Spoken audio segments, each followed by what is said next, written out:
We are on a boat on Stratford Lane in a neighborhood in Kingwood.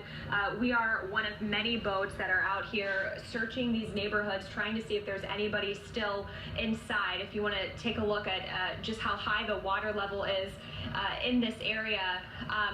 Texas Task Force 1 was out at the checkpoint, as well as HPD, Kingwood Police. They're out here monitoring boats as they come in and out of the water. Just about an hour ago, they stopped letting in smaller boats because this current is continuing to get stronger and the water is continuing to rise. We actually met these gentlemen on the road. We were driving, trying to get to this area, and we met them at a stoplight. We saw them pulling a boat and decided to hook up with them. They came all the way from Kentucky because they saw the need here in the Houston area because of Hurricane Harvey. They wanted to be here and they wanted to help. So John, tell me why, what played into your decision to come here?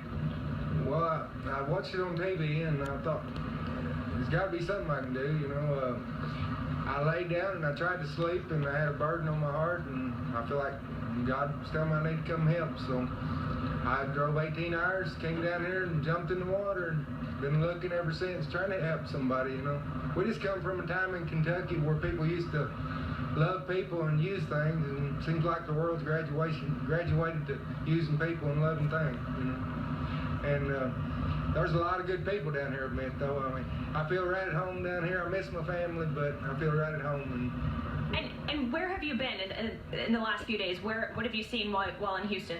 Well, if I told you, I'd lie, because I don't really know where I was at. I just know I put in water, and I put in water, and I got some people out of the creek that was in their car flooded.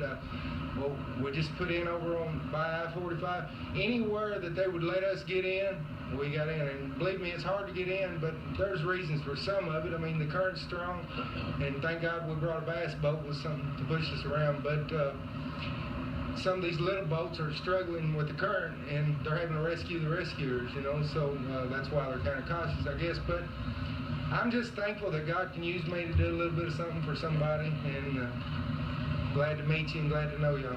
All right, well, and you're actually a pastor, too. You mentioned that.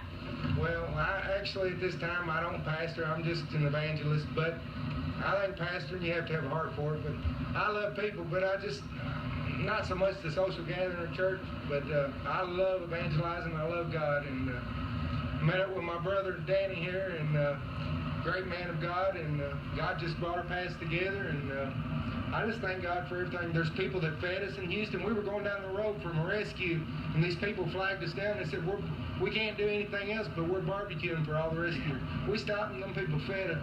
We felt like we was at home. I mean, and we were hungry. I mean, there's no place open to get nothing to eat, and them people fed us.